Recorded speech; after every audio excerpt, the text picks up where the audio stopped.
Hey guys, it's Lauren from the Express Lane. And if you clicked on this video, there's a pretty good chance that you're probably wondering, what in the heck is a soft skill?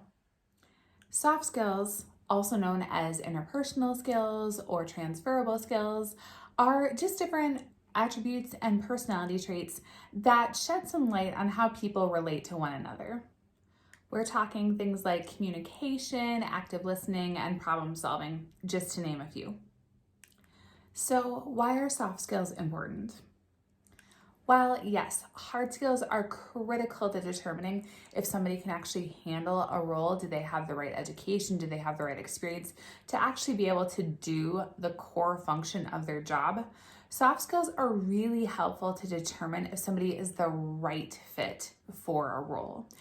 And a great interviewer will be able to tell within the interview how well someone will get along with the team, how adaptable and flexible they are to changing priorities, all by asking a few questions in the interview that will help bring out an interviewee's soft skills.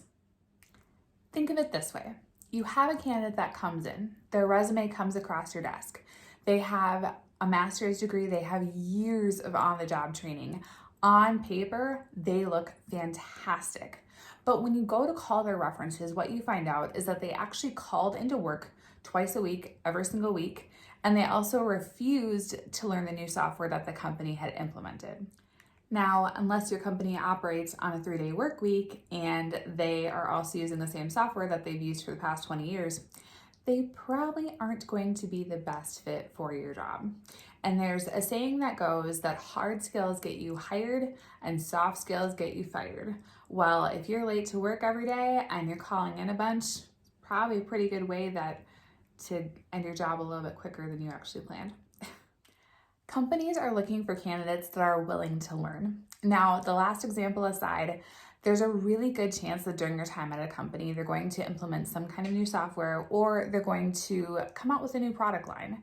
And companies want to know that when this happens, their employees aren't just willing to learn that new software or willing to learn about their new product.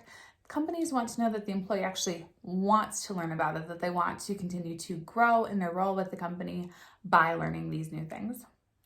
Often placing as one of the top soft skills among employers is communication. Now, even if you work remotely, you're still going to have to communicate, whether that's over email, whether it's over the phone, or even whether it's over a video call with your coworkers or your manager. And misunderstandings due to communication can cause a whole host of problems, whether that leads to employee conflict, whether that leads to a production error. It might even lead to some offensive branding on your site that maybe somebody else didn't necessarily intend. So there are a lot of things that can come from communicating poorly. And the fact that we communicate every single day with our coworkers, with our managers, with even customers and vendors really shows how important communication is. Think of it like the childhood game of telephone, where somebody whispers a word or a phrase in somebody's ear and then it travels down the line. And usually by the time it gets to the last person, it doesn't at all sound like how it initially sounded.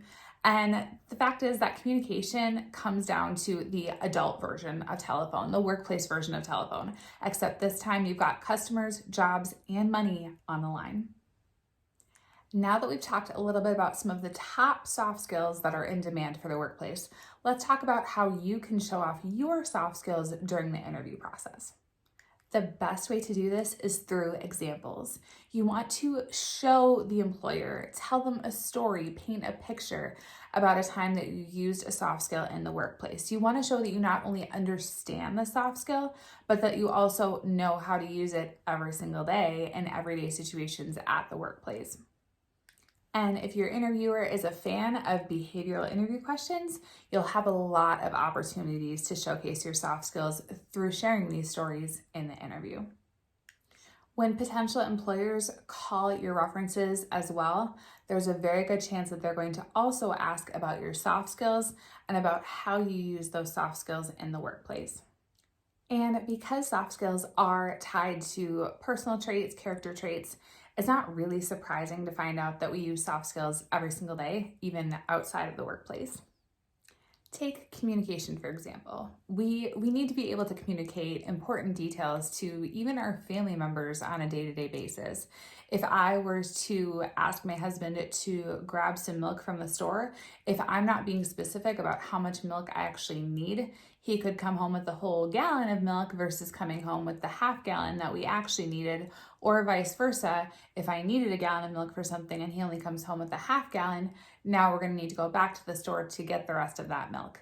So being able to communicate even down to key details shows how important it is in your life as well if you're setting up appointments for your family or things like that too. Another trait that we could look at is dependability is another great soft skill. And if you are in the process of moving house, you want to have friends that you know are dependable, that are going to be, they're going to show up when they say they're going to show up, they're going to be there to help you out, and they're going to stay until the job is finished. And for me personally, some of the greatest soft skills that some of my friends have are active listening and problem solving. And my best friend, she is one of the most amazingly active listeners I have ever met. And having people that have these two soft skills, it means that if you come to them with a problem or you're sharing a situation with them, they're not only going to listen to you explain it, they're going to be thinking about that situation critically, and they're then going to be able to give you some advice on different ways that you can help solve that problem or help correct that situation that you're in at the moment. And speaking of friends and family, if you are looking to improve some of your soft skills, they're a great place to start.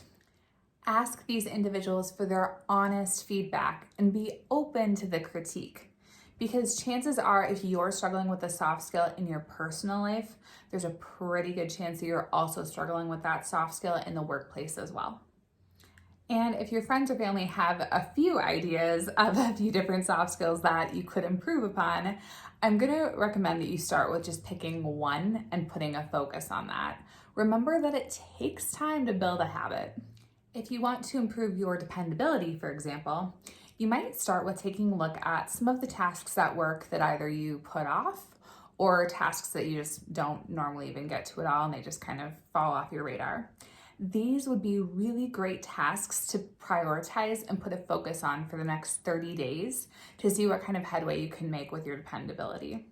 Is there a specific soft skill that you're looking to improve? Or is there a top soft skill that you think we should have included in this video? Leave us a comment below in the comment box. And while you're at it, if you enjoyed this video, please consider giving it a like so that we know that we should make more videos like this in the future. Thank you so much for watching, and we'll see you back here next Wednesday where we bring you another video to help you get your career in the express lane.